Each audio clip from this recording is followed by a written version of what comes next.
Well, and what I think is hard for people to wrap their heads around is you think about 130 deer on 500 acres, and, you know, how are you not just basically shooting fish in a barrel? But we've been driving around for 30 minutes already, and what we've seen, six does and a dozen fawns. You know, haven't seen a good buck yet. It's a legitimate hunt, because in every one of these vineyard rows, you know, you've got a 10-foot window that you can see down, or sometimes less, and then you can only see 30 to 70% of the row. It's a lot of time just looking and glassing. And you know, I've hunted up here in the Paso area since the late 80s, and I never considered even looking down a vineyard row for a deer. Coming here a few years back changed my mind, and now even on the high fence properties, I find myself looking down every row. Oh, there's a good buck. And so look toward the top edge of that, and you're going to start seeing bone all over the place.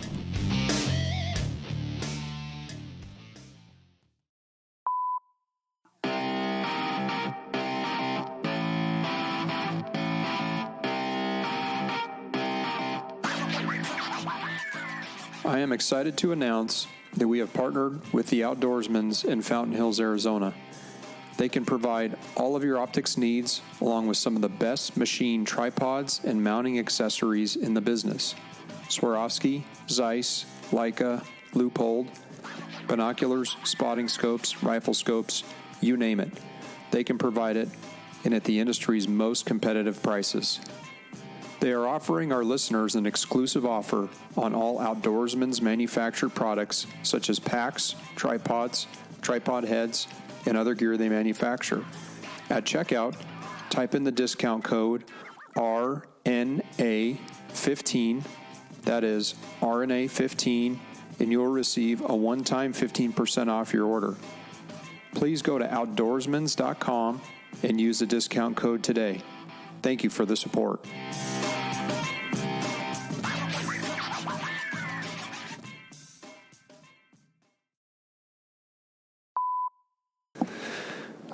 Well, we are out here on the Steinbeck Vineyard Ranch. We're driving around. Mr. Ryan Newkirk, who's no stranger to the podcast, is touring us around the ranch. We thought we'd get out before season and take a look at some of the deer he's got this year. He's only been sending me photos almost daily of bucks out here, and he keeps telling me, you got to come out here and check these out. So I'm pretty excited to join Ryan today. And we've also got one of Ryan's good friends, Mr. Kevin Steele, with us today. Kevin, welcome to the podcast. Thanks a lot. I'm happy to be here. Yeah, Kevin, maybe just real quick for the guests, maybe tell everyone a little bit about you and kind of your background and what you got going on.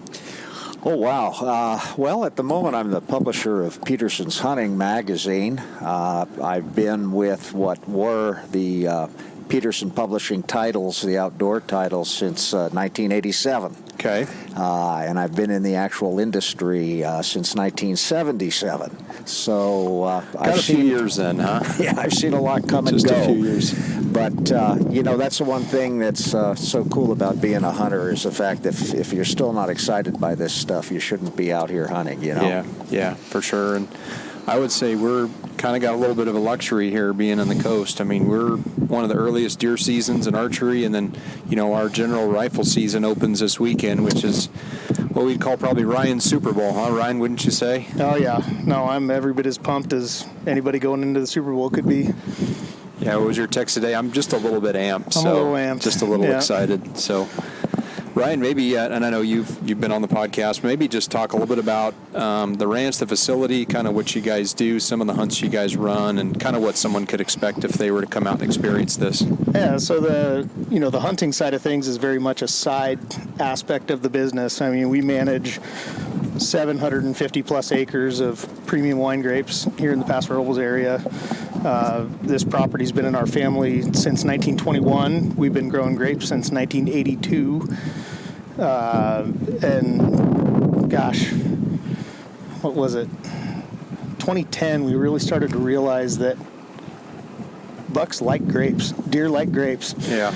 I mean, I guess there's a reason why people spend so much money on all these high fences that you see around every vineyard. And it's because it's exceptional habitat. And so starting in 2013, I started offering deer hunts on the property. Kevin, I think we figured out you hunted here in 2016. I think it was 16. Yeah, it was the year that Weatherby introduced the 6.5 That's cartridge. right. Yeah. I think you were one of the first harvest with that caliber, right? Yeah, absolutely. Actually, it may have been, the first blacktail taken with the 6.5 300. And that was a pretty good buck. That was a darn good buck. That's cool. As I remember. I think it taped out at 133 and an eighth. Oh, jeez. Yeah, somewhere in that range. Which, there's bigger blacktails out there for sure, but for an area like this, the A zone of California it's as close to an opportunity area as you're going to get anywhere in California. The tags are virtually unlimited. Yeah. 25,000 tags or something crazy like that. Places to hunt are the limiting factor. Yeah. And then anywhere that's public is so crowded. And, Lucas, you like to get out there and get way back in where nobody else is willing to go, especially in 110 plus degree heat. But, it's largely a private land hunt. Yeah.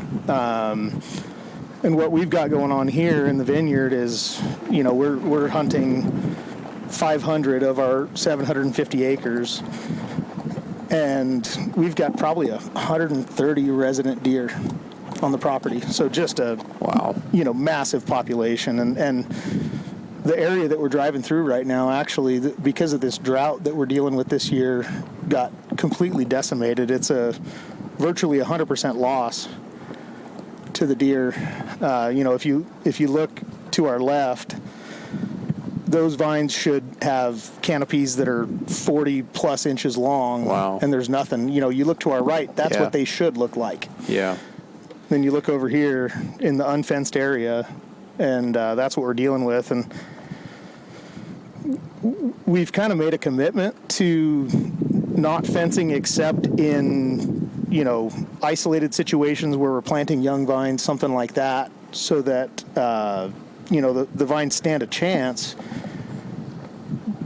But then in a year like this, where we've had, 50% of average rainfall and all came in one event, the native grasses, all of that kind of stuff, just didn't even stand a chance. And so as soon as the deer could move into the vineyard, they did, and they just wiped us out. It's cost hundreds of thousands of dollars this year. Wow. Yeah, and what the listeners can't see right now, obviously, we're driving through the vineyard here, and we're looking down these different rows, and it's pretty crazy to see the damage. And what was interesting, what I kind of picked up on towards the end of a lot of those rows was a big pond. So what you may correlate there is that the deer were probably moving to water, and they were on the way, probably getting a bite here and there and eating the leaves, and obviously it tore up the vines pretty hard. I can sure see a difference between what the rows looked like 5 years ago and what they look like this season. Yeah. Yeah, and then on top of that, there's been some changes in property ownership, and so this fence that's on our right here, again, obviously people can't see that, but this fence didn't exist when you hunted here last. Mm-hmm. That's right. And the reality is grapes are a high-value crop. And so I don't blame people for wanting to fence that off and protect their investment. Yeah. But we've made the decision that wildlife can have a place on our property.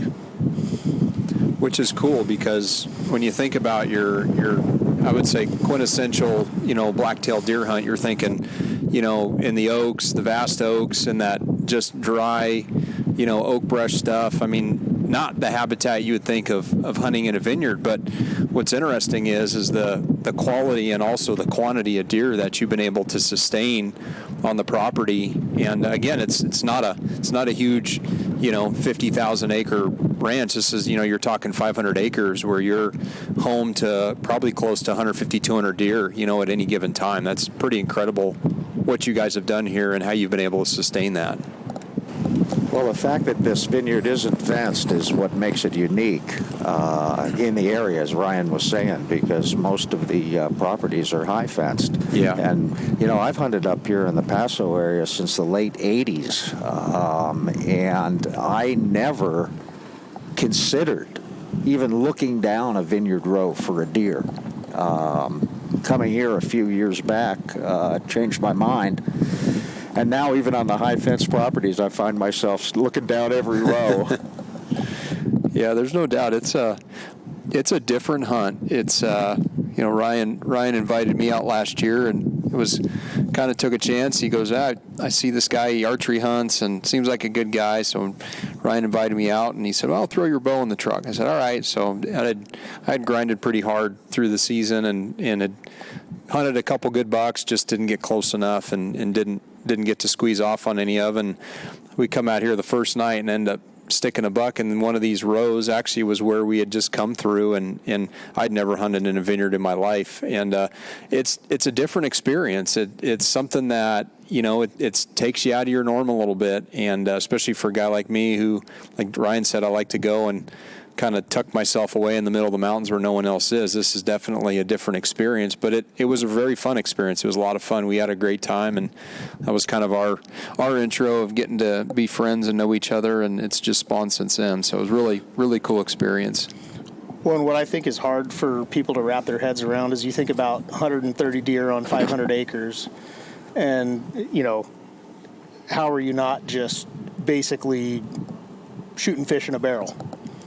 But we've been driving around for 30 minutes already, and what we've seen six does and a dozen fawns. Yeah.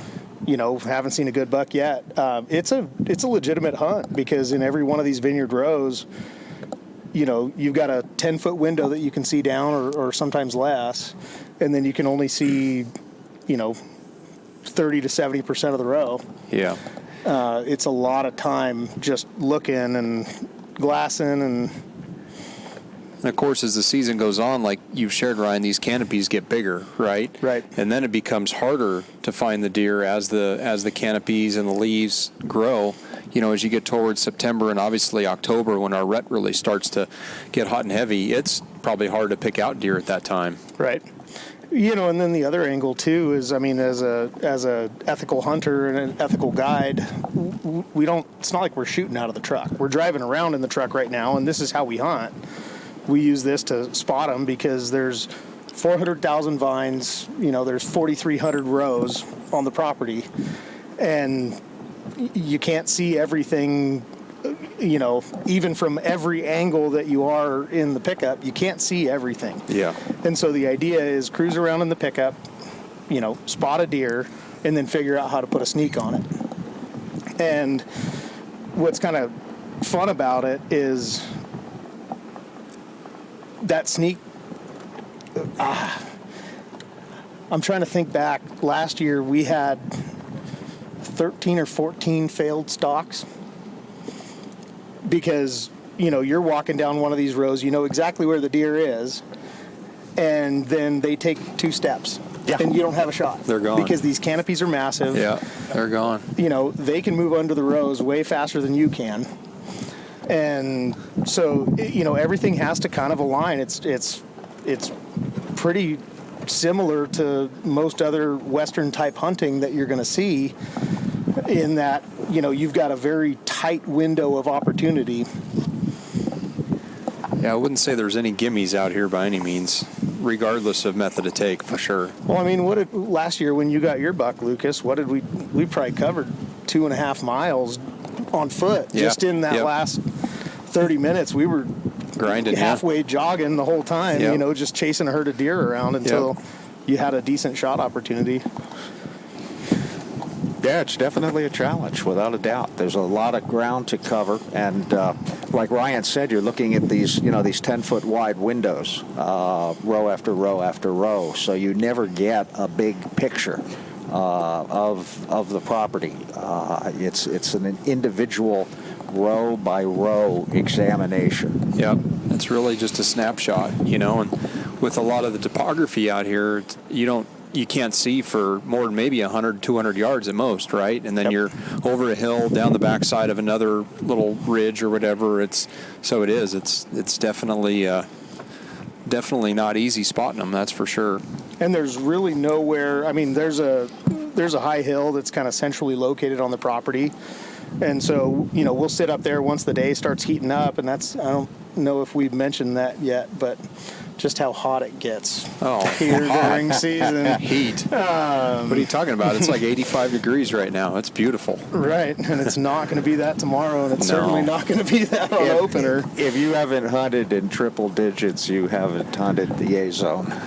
It's pretty much synonymous. Opening, archery, or general, it's going to be 100 plus. And I grinded a few weekends in the archery. I recall seeing 118 in my truck on one day, and I think I may have texted Ryan a picture that day, and I was absolutely wiped out. I have not been that wiped out in a long time, but heat like that just takes that. And you think these deer thrive in this environment. They somehow can live and thrive in these temperatures. It's just incredible that these deer do what they do. So we're just moving along here. This is like the fairway. This is like the main hub here. We're waiting to see that 133 1/4 inch buck just step out, take a look at us, and wink his eyes. Oh, there's a deer down there. Come back on the left hand? Yeah, one row. Just its booty hanging out. This is kind of the honey hole right here this year. Yeah, there's a doe and a fawn.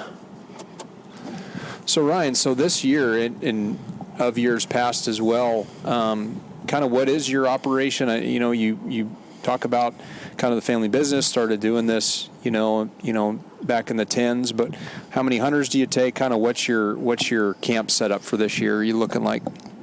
Yeah, so we've got 5 hunts scheduled this year. I've only been doing it for a few years, and so we're still trying to find that right number. But I think 5 is a good number because, seeing the quality potential of these deer, I like killing mature bucks. We've got probably 40 legal bucks on the property this year. And believe it or not, we haven't seen one yet, but they're here. Should have been here yesterday. They're here. And but you let them get into that 5 and 6 year age range, and it's just incredible what some of these deer can grow into. I've been on a decent number of mule deer hunts out of state, and some of these bucks are almost on par with a lot of the deer that you see on Utah or Colorado mule deer hunts. Yeah, that's true. I can vouch for that without a doubt. A lot of people call these blacktails, little. They're like the mule deer's little cousin, right? But when you're shooting 130, 140 inch deer, it's not that little of a cousin. No, it's a great deer for our area. And there's always been talk about, shooting a deer on the Paso Robles area, if it doesn't go into Boone and Crockett, Pope and Young, because it's a hybrid, or was it crossed with a mule deer in the past? And I don't know. I know a lot of guys that have had testing done, and it showed that they are, sure strain Columbia blacktails. But, kind of what I've always understood is kind of the Mason-Dixon line is, Interstate 5, and everything to the west of I-5 is technically considered a pure Columbia blacktail, and anything to the east is considered more of, one of those mule deer hybrids. But, it's interesting because, Boone and Crockett does not classify these deer at all. Yeah. We're in no man's land. Yeah. SCI calls these blacktails. Yep. SCI is calling them blacktails now all the way down to Ventura County. Right. Okay. And so isn't that where Boone and Crockett draws the line for coastal mule deer? That's correct. Yeah, okay. And so who knows? What it comes down to is the thing that's fun about this hunt is it's a really early season. It's the earliest rifle season in the country. Yeah. It's second Saturday in August is opener every year. And it's hot, but it's a fun hunt. And are you still seeing deer in velvet, Ryan, or are you seeing some that have rubbed already? Kind of from what you've been seeing, what's the status of a lot of the deer? Last time I was out a couple days ago, it looked like they were just kind of hitting that transitional point, and I think there was one bedded. Did you see one? Yeah, back up here. Oh, yeah, there's some more up there, too. There was one bedded, looked like a good sized body. One more row. One more row back. Oh, and there's one There's in that one in row, the middle too. of the row. Right there. That's got to be a buck. I can't see his backside from here, but Kevin, you might be able to. That's a big deer. It's a big body deer. But he's got his head's in the clouds there. Yeah, I would bet that is a buck. Well, and on that note, that's one of the other interesting things about this vineyard habitat is these deer get huge in terms of body size. And what do you call these deer, Ryan? Little Wagyu venison. Yeah, Wagyu venison. Hashtag Wagyu venison, as Craig Bonington would say, pre-marinated venison, right? Yeah, exactly. So kind of a typical body size in this area was always, dressed out 120, 130 pounds for a good mature buck. And our average over the last few years is like 175. Yeah, they've got obscene amounts of fat on them. And they taste they're such a different taste to these deer. It is. It's truly almost like Wagyu venison. They're incredibly, Ryan, and you and I, we hosted that dinner in March, and where we a little bit non-traditional method of cooking a deer leg on the bone, but how awesome did that event turn out, and how good was that venison? Oh, it was spectacular. Yeah. We're going to have to wrangle Kevin this next time and try to get him to come to that. Well, I was supposed to, and then we didn't make it. My back went out. Yeah, it was a great event, and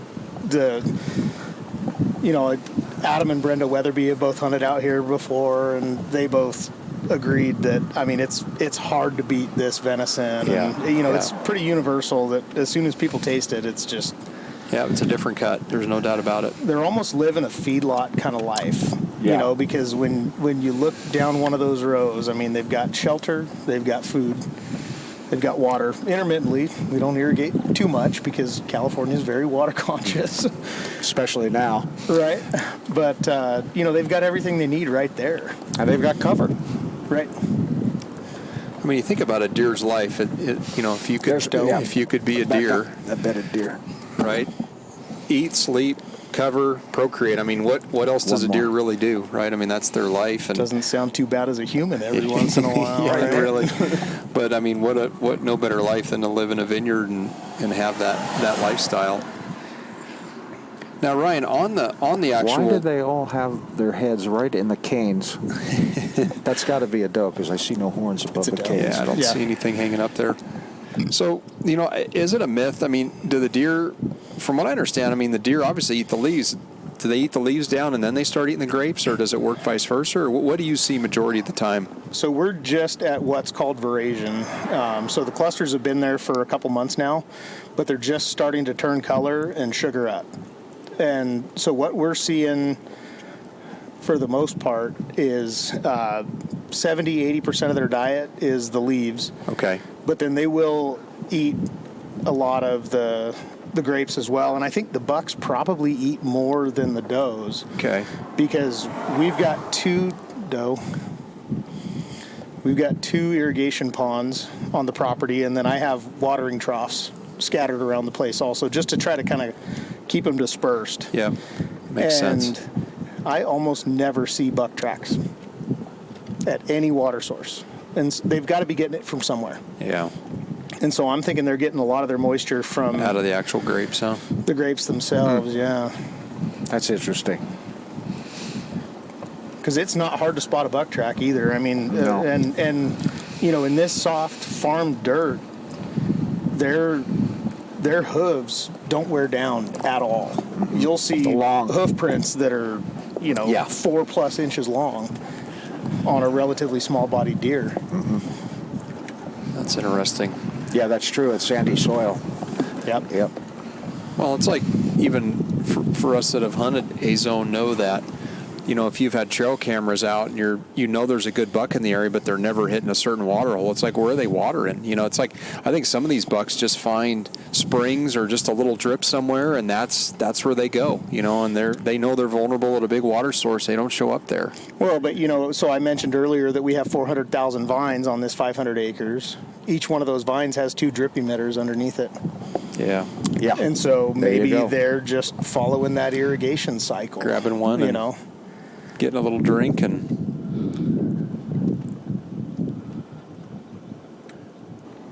So we think we've seen a deer or one buck.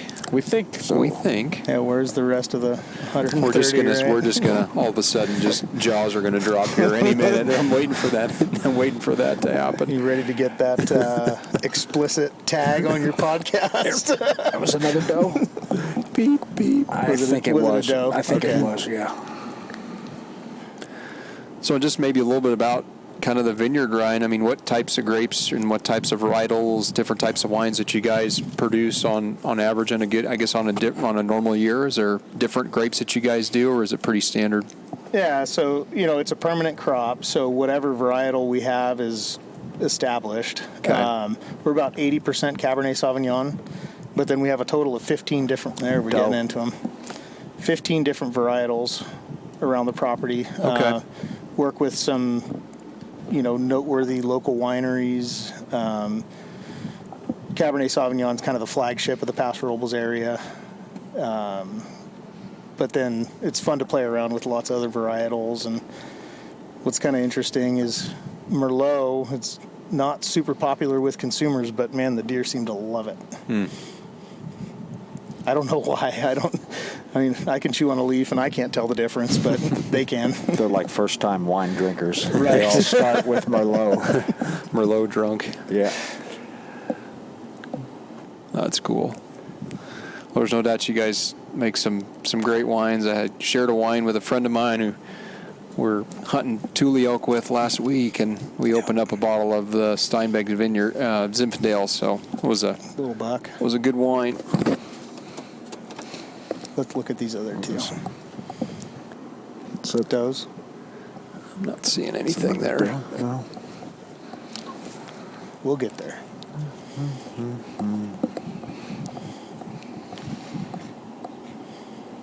Yeah, so what are the temps supposed to be this weekend, Ryan? What are you going to get prepared for? Well, this weather that we're dealing with right now actually has me a little bit optimistic because the forecast was 101 today, and I don't think it got over 92. A little bit of overcast. It's a gorgeous evening, actually. Yeah. We're looking at somewhere between 102 and 108 for opening day right now. Yeah, Saturday and Sunday I was showing 106 for both days on my feed. But like you said, if I don't know what the forecast is, but if we get this cloud cover, hopefully it'll hold the heat down a little bit. Yeah. Well, this breeze, get the deer moving a little bit. That cooler breeze, get them out of their beds. And and what's fun about hunting the vineyard, too, is once you spend a little bit of time figuring it out, the heat can actually be a benefit because the deer are just as hot as we are, and they're always chasing that shade. Yeah, and so as the sun moves through the sky, they'll be up and moving a lot more often, and they'll be up and going for water a little bit earlier and things like that. And so it can actually, they're acclimated to it, just like we get acclimated to it as best we can. And so it can actually be advantageous. Yeah. Well, it's like whenever I'm out, I'm always putting myself in those shoes. Like, if I'm sitting in a spot where there's shade, that's where I want to be when it's 105. Yep. I don't want to be sitting out in the sun, right? It's brutal. That sun's just brutal on you. So they're finding those pockets, shade pockets underneath, oak trees, big oak canopy trees. That's where a lot of times you'll pick these deer out, or in places like that. Yeah, the problem is we got 400,000 canopy trees. Potential canopies. Just looking for one. But it's true, though. That's a common blacktail hunting technique, is to hunt the shade during the day. Yep. Because that's where the deer will be. Yeah.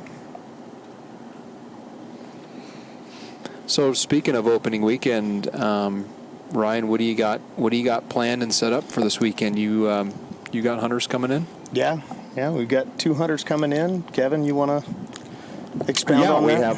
have Jason Morton is coming as my guest. Jason and I are old hunting buddies. We've been all over the world together over the last 15 years or so, and he's the vice president of marketing for CZ USA. I've got my associate editor on Petersen's Hunting, Joe Ferranato, is coming out from Montana.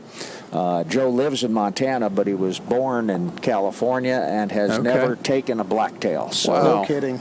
this is kind of special for He's him, too. opposite of me, so I'm born and raised in Montana and transplanted out here. So just to caveat a little bit, funny story. This morning I get a phone call from a good friend of mine who's actually came and was our host chef at our flip-flop dinner. And he calls me and he goes, "Hey, what are you doing?" I said, "I'm at work." He goes, "Why aren't you out scouting for deer?" I said, "I'm at work." He goes, "Oh." He goes, "Well, I thought you might be helping one of my buddies coming out to deer hunt in California." I said, "Really?" I said, Just some fawns. "No." He goes, "Yeah, well, a buddy of mine is coming out to some vineyard somewhere in Central California down near you to do deer hunt." And I was like, "Huh, okay." Well, he goes, "Let me set up a group message with him, and maybe you guys can connect." So he does that, and so his name's, "Hey, Joe, hey, how you doing?" And he goes, "Yeah, I'm coming down to California to do a deer hunt on the Central Coast." I said, "Oh, cool." I said, "Well, where are you hunting?" He goes, "I don't know, some vineyard." So, of course, I screenshot that and I sent it to Ryan because I'm thinking, okay. And then he mentioned, "Yeah, I'm going to be hooking up with Kevin Steele." So it was crazy how small a world it got real quick this morning as I sent that message to Ryan. So, yeah, little buck there. Yeah, they like the Merlot. They like the Merlot. This is kind of like the nursery over here, right? You can kind of see, though, looking down that row. Oh, they're way down. Oh, yeah, there's one in each row at least that I can see. Oh, yeah.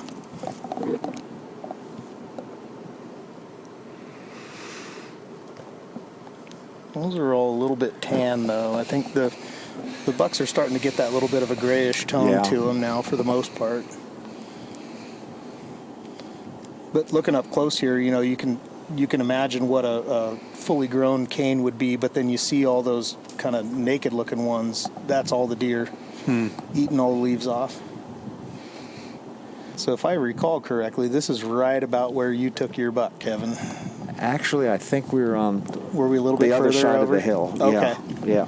But yeah, down that one of those long rows, because it was I think it was 300 plus. Yeah, it was 304 or something like that. Yeah. That's a poke It was a long poke in a row, yeah. This is one of the only spots where you can shoot long on the property. Mm-hmm. Yeah, as I remember, it's just before you crested the hill, because we kind of parked on the crest and then walked back 3 or 4 rows. Yep. Yeah, a lot of higher density of deer back in this area, Ryan. And to your point of whether it's the grape varietal or maybe there's just better cover or shade because the rows go, north and south versus east or west, maybe that might be part of it. Well, and you see that in this heat. So right now, these rows are 100% shaded because of the angle of the sun. And so maybe they're moving in here. It's unfortunately, I have a day job. And so I don't have as much time to pattern them as I would like, but... Oh, you mean you have to work? Yeah, every once in a while. Just thought you played golf at these high-end golf courses and drank wine. That's you. Drink wine. That's you, buddy. Go get the wine and dine at the resorts, and I got to give him a hard time. He's sending me pictures from nice golf courses this last week, so I had to give him a hard time about that. Ooh. Golf too, huh, Ryan? Yeah, every once in a while. How about you? No, I played when I was young, and then I realized the most frustrated I ever got was playing golf. There's a couple there down there. Down about 400 or 500 yards. No doubt about it. So I stopped, and my stomach's a lot better off. And your budget, too. Yeah. You realize that there's one thing you're never going to beat master. It's the game of golf. There's no doubt about that. Well, they're being wily tonight.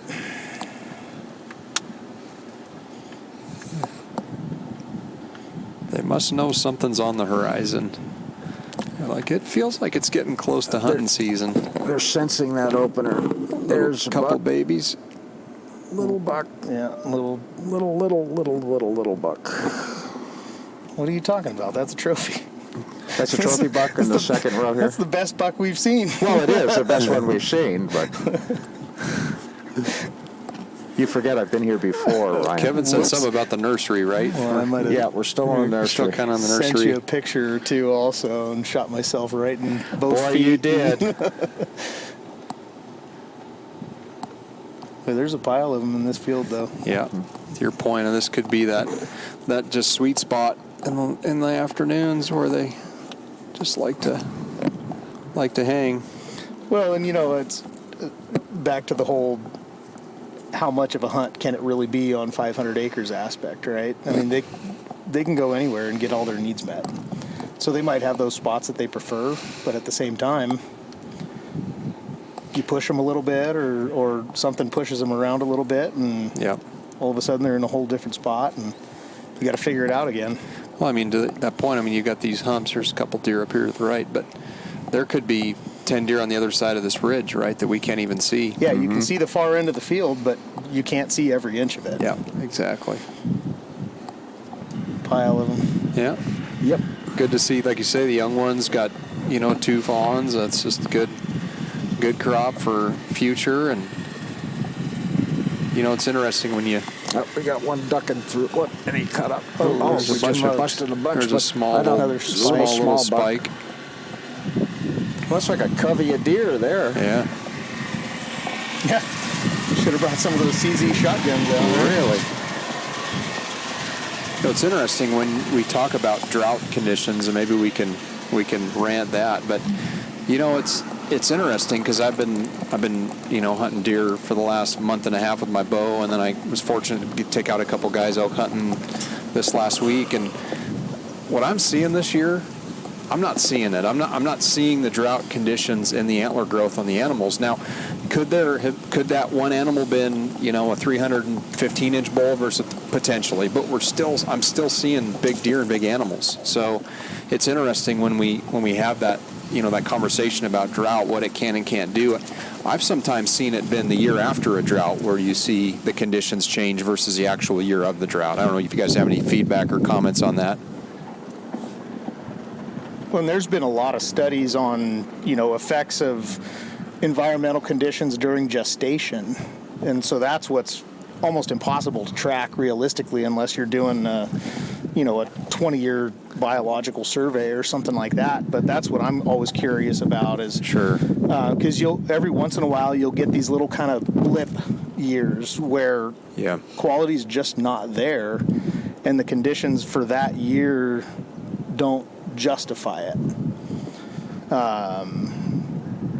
And so you got to wonder what effect this is going to have on trophy quality in particular. Sure. Antler growth, all that kind of stuff 4 or 5 years down the road.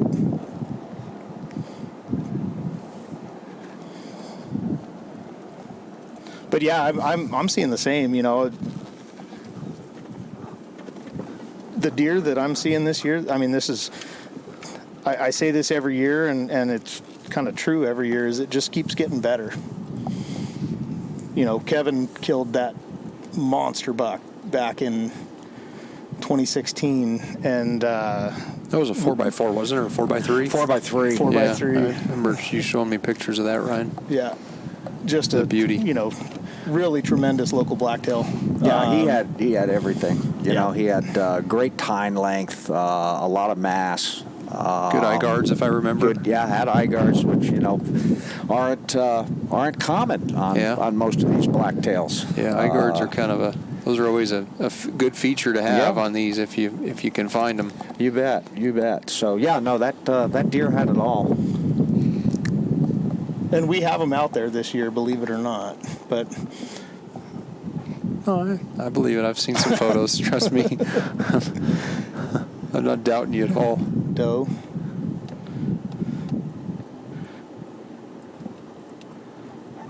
So what do you got going on, Lucas? Jeez. Anything new or exciting in your world? Yeah, so a week from today, I'm fingers crossed. Hopefully, I can get across the Canadian border. I'm heading to BC for stone sheep hunt. So, Whoa, nice, very nice. I'm just I'm stressed and I'm anxious all at the same time because I've got all the stuff I got to get ready and testing, and I got to have a quarantine plan. I mean, it is like, it's already stressful enough going on a hunt like that. Adding in the potential of testing positive, having a plan, what you're going to do. I mean, there's a lot of stress involved. But my hope is once I get past all that, it's going to be an awesome hunt, which I know it will be. There's a small buck, small little fork. It may have been one of those ones we saw.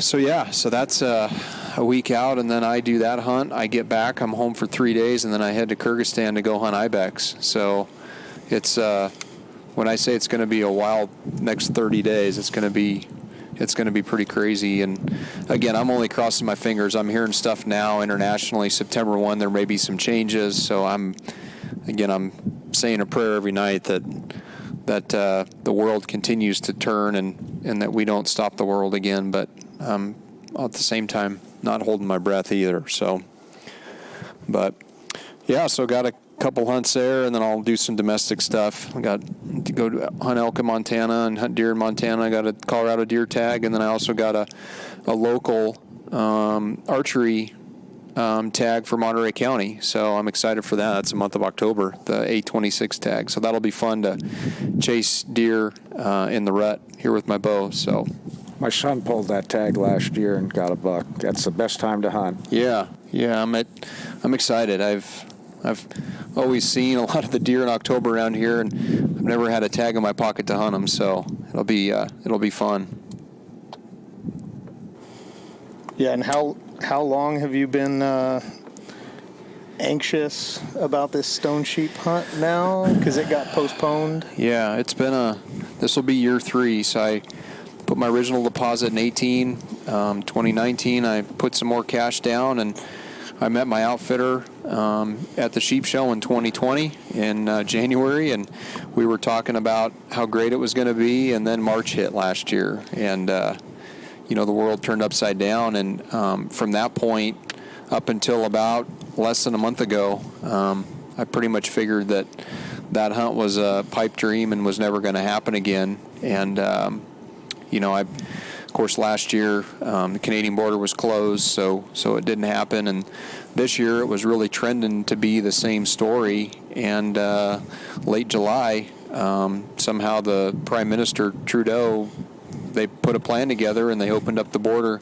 Actually, effective yesterday or 2 days ago, August 9th, the border opened for non-essential type travel, which would be the case that I'm doing. So yeah, it's been almost 3 years in the making, and at this point, if nothing significantly happens between now and next week, I'll be on a plane headed up to BC. So, but yeah, it's been a bit of a stressful time. Just you put a lot of time and energy and obviously financial into a hunt like this, and all to come to find out that it may not happen.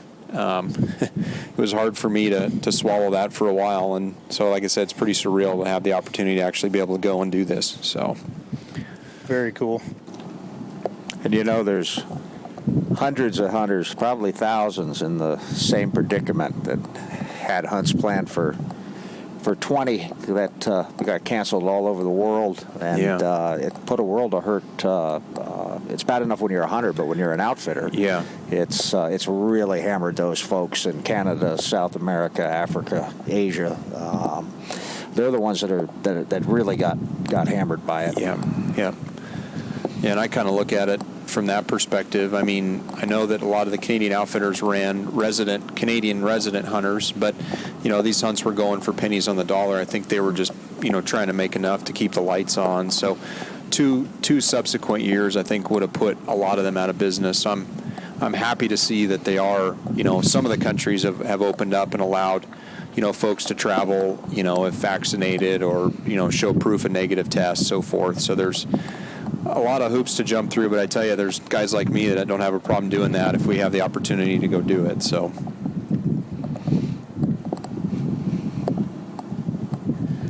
Yeah, how much have you heard about, people going out of business, Kevin, or, I haven't heard, frankly, of anyone actually going out of business, at least let's say no one that I know or among the well-established outfitters. That was kind of the impression that I had, Yeah. that a lot of people have been hanging on by their fingertips. Right, they're but hanging on. Luckily, they had bank accounts, and the bank accounts are probably pretty well drained. But they're looking forward to this season, especially in Canada and Africa as well. Those guys kind of got double and triple whammy with the various import bans on elephant and lion and other things. And then to come into COVID besides, so they've been doing what they can do. Some of them in South Africa, for instance, on the farms, they've been bringing in local meat hunters. But I have a friend that operates a 15,000 acre property, and he's taken off over 400 head of game just in this last year. And hadn't had an international hunter since September of 2019. Right in the middle of that hillside, there's a pile of them. Oh, there's a good buck. Ryan, you got an eye for them, that's for sure. Yeah. He's Here, let me. where is it compared to the tower? So go just to the right of the tower, but I mean, I see 'em once you move. pick one up, get the glass on it, Yeah, I and you're see going 'em to see a moving. pile of them. And so look toward the top edge of that, and you're going to start seeing bone all over the place. Oh my gosh! Eating the vines. There's a 16, 17-inch wide fork. I think we found them. Well, and then you go kind of just below the horizon, and there's 8 or 9 more Yep. up They're in there, all up and in that's when they pick their head. Oh, Yeah, see, they're pretty- there we go. There we go. So So you if you weren't take lying to us. if you take the tower that has kind of the wider one, come straight down from the right hand edge of it, and go. Oh, yeah, I see him up there. Yeah, he's got his head up in the vines, and I see one moving, He's but chewing. he's almost. No, he's he good. just- he's fully hardened off. Yep. He's a nice He's a 3x3. He's got 3. See, they're starting to move now. Yeah. Oh, he's wide too.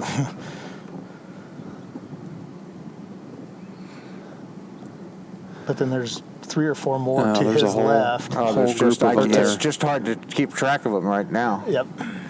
I want to see this one up top. There he goes. Oh, yeah, he's a beauty.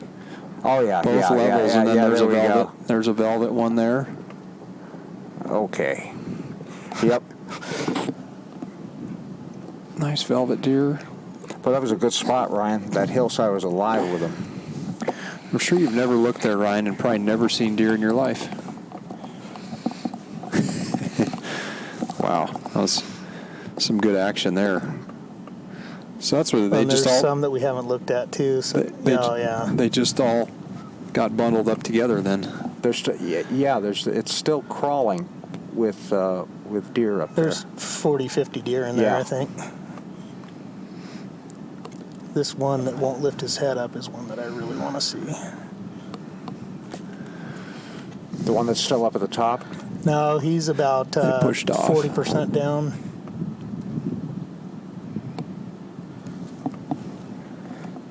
It's almost like a good meal. It gets quiet at the dinner table. Yeah, isn't it? Yeah, that's a good analogy. Listeners, where'd everybody go? Well, we've just run into a big pile of deer. So, Pardon the dead air. no, it's all good. We're head hunting right now. All right, I feel better now. Yeah. I was getting a it's little just- nervous. You invite the guy that's coordinating the hunt out to come scout for bucks, and then all of a sudden you're getting Who's texting the skunked. hunters? Texting the hunters right now. We haven't seen a legal buck. Haven't seen a legal buck. They're all gone. I'm gonna grab a beer real quick. Anybody want one? Yeah. That sounds great. Yeah. Okay. Triple IPA that. Or sunny days. Triple that. What's that? IPA or sunny days. Sunny for me. Oh, not an IPA. Okay. Light ones. Anything but. What you couldn't hear there is Ryan's going to go back, and now that we've seen some deer, his tension levels come down a little bit, Kevin. Oh yeah, like any outfitter, right? He's like, okay, now I can have a beer. Phew.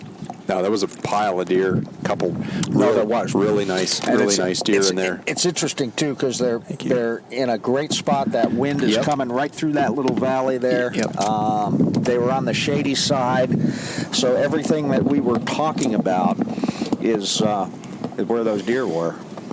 Well, and what's fun too is so a little bit of local knowledge here. If they like that hillside on opening morning, we're going to come around from right over there. We're going to come right up over the top of this, and we're going to have a 150-yard shot right into that hillside with better visibility than you'll have almost anywhere on the ranch. Sure. No, that makes sense. Well, you got to figure if they're in that area today, what's 2 days away, there's something about that area I'm sure and that contains. So we were talking about the drip irrigation. This block is on right now. So they got water here. They got water feed cover. Yep. Now, on the drip system, does that just time on a couple times a day, or is it once a day? Or we do it all manual. There's a lot of automation that's coming on the market, and some of it's worthwhile, some of it's not. Gotcha. We're still a little bit old school in the way we farm, and I like being hands-on, eyes-on. Okay. Makes sense. And so we do everything pretty much manual. Okay. I don't like getting tractor stuck. And I've farmed a lot of vineyards with automated irrigation systems, and people trust the automation and don't check it visually. It's like anything in business. I think sometimes manual, sometimes it's just better that way. Exactly. Yeah, that's interesting observations on why they may be in this block right here. Makes a lot of sense. Makes total sense, yeah. There was definitely some really nice mature deer there. Yep. That three was beauty. And we didn't even see half of them. Nice. We didn't even get a good look at half. Oh, there's a quail. Yep. I think quail are going to get hammered this year. My coveys, I've got 2 decent coveys on my place, and they just didn't survive this year. The chicks. Predation and predation when there's was no grass for cover. No grass for cover, no bugs to eat. Turkeys the same way. Yeah, turkeys are going to get hit hard too. We had a good hatch, but the poults just didn't survive. Yep. And that's mostly bugs. I mean, if it's not green for the first 6 weeks after they hatch, all they're the in trouble. grubs and all that. They need like insects. to feed on. They need insects. Well, and then the mass crops too.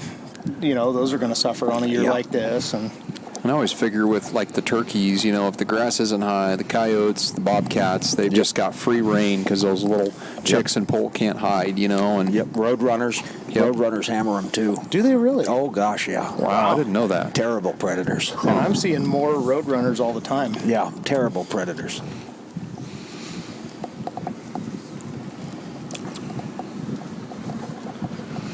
Well, that was cool.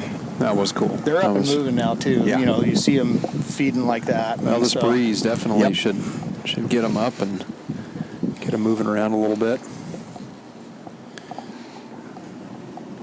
Yeah, look how far we've come. What is it?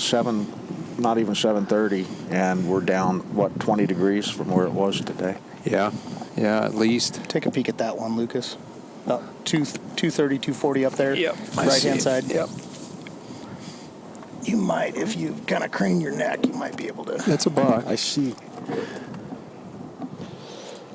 Right at its ears, possibly 16 to 18, maybe.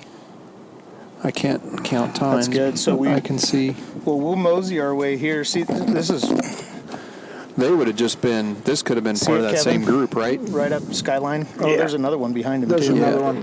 Just the one behind it was out. a spike, but that one there feeding closest to us had definitely had a frame on him, but.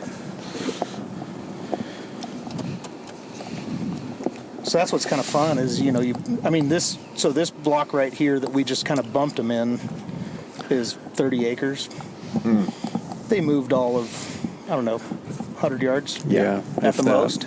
Yeah. Oh, Skyline. Oh, look at that. 2 rows up.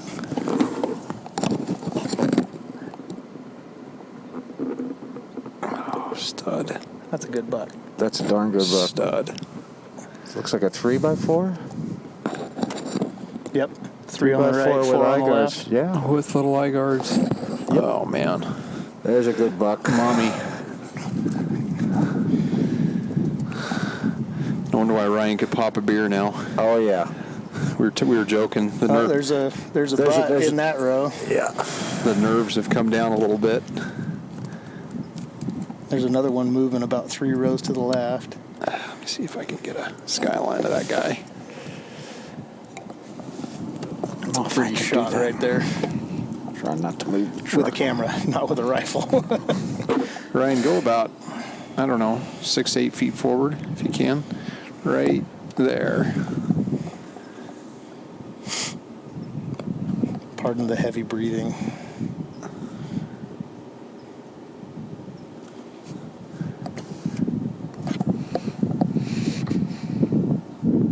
I got these new 3200s, man. The glass in these is just incredible. Yeah, that's pretty insane. I mean, glass just keeps getting better, but wow, that's a beauty. He'll be on somebody's wall this year, hopefully, huh? Nice. That'll work. Yeah. But so we bumped them out of a spot where we had to really struggle to find them. There's a doe. Now all of a sudden they're in a real huntable spot. You know. There's 2 more deer in that row. Coming across. Now they're just one on either side of. So it's this row that we're Man, that's a directly young aligned fawn with. up there. Look at that. Look at the skyline. Look at that little fawn. Oh yeah. Like That's she just dropped like a week ago. She's still milking. Man, that's crazy. We get those late ones like that though sometimes. We do. Yep. Well, the amount of predation in this area, you know, I think coyotes are the primary. Yeah. For sure. Yeah. You get into some of the outlying areas, and there's definitely a lot of lion pressure. Yeah. There's another one on the skyline. This next changes row. changes their patterns, huh? But you know, in the vineyard itself, there's so much activity. Predators tend to avoid it, Yeah. and So the deer thrive. you know, we see 2, 3, 4 sets of triplets every Yeah. year that survive. Yeah. So that's it. The deer don't mind the activity because you're only hunting them for a few weeks out of the year. Right. And but the probably get predators, sensitive. you're after them. You're on them whenever you see them. So Right. Hey, you're shooting the coyotes if you can. Because God, that's fun. Yes, it is. We got a little excitement in this year, didn't we, Ryan? Yeah. I think we had one good run. poked one. We didn't try real hard. No. We'll have to give it another whirl. That whole day job thing. Yeah. That 4-letter word gets in the way.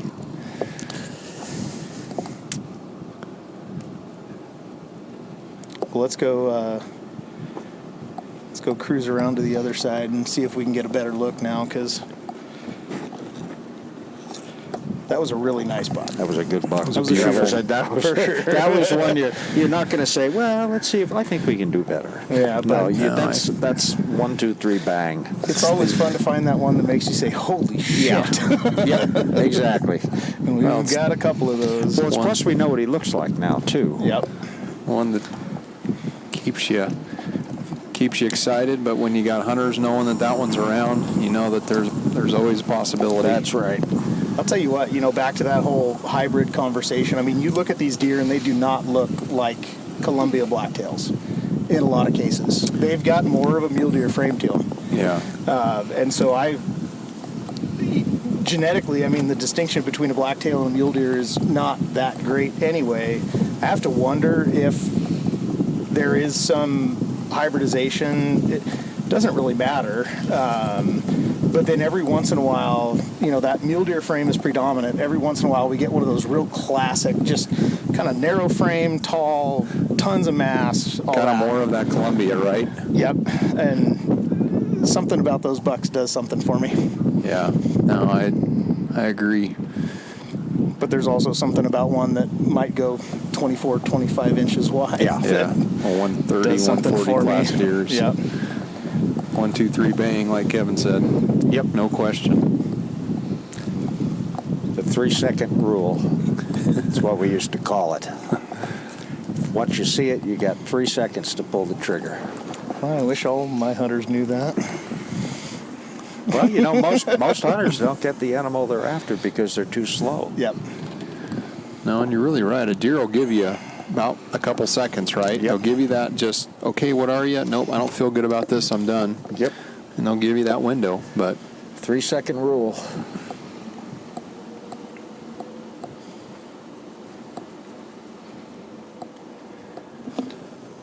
I'm playing the angles game right now, sorry.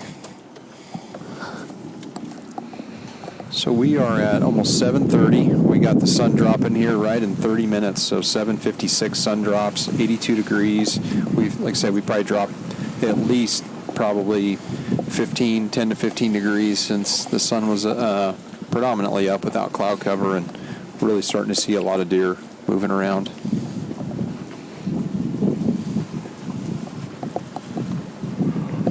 Yeah, and the little bit of overcast that we have is great for visibility, but in some ways I like it when it's hot and bright sun. And Yep, for sure.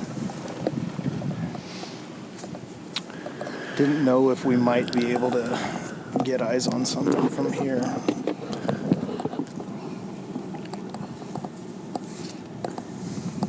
Because they were right on the crown of that hill.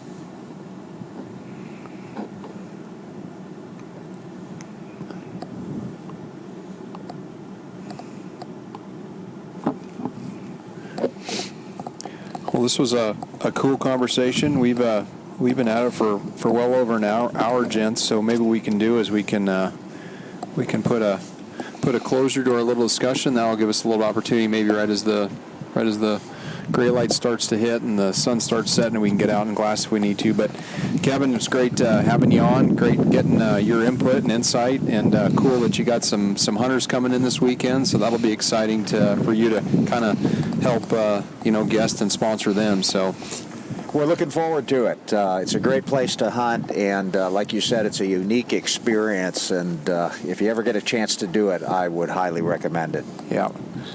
And Ryan, as always, good.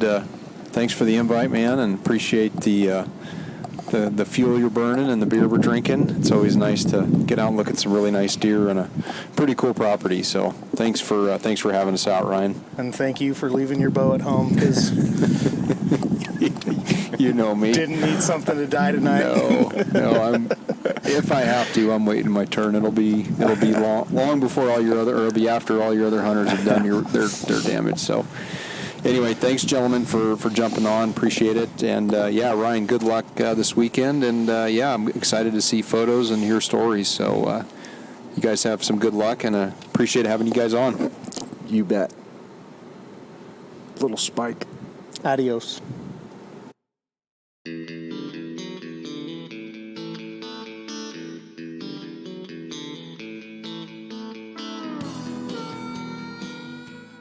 Hey, listeners. This is Lucas Paw, host of the RNA Outdoors podcast. Check out our website at rnaoutdoors.com to find all of our podcast platforms. Go listen today where you podcast. Additionally, leave a review and a 5-star rating. These reviews help boost our popularity and outreach. You can also follow us on our social media outlets: Instagram at Rod and Arrow Outdoors, Facebook RNA Outdoors, and YouTube RNA Outdoors. All links are in the show notes as well. We hope you'll pass along our channel to your friends and colleagues. Subscribe today and follow along on the journey.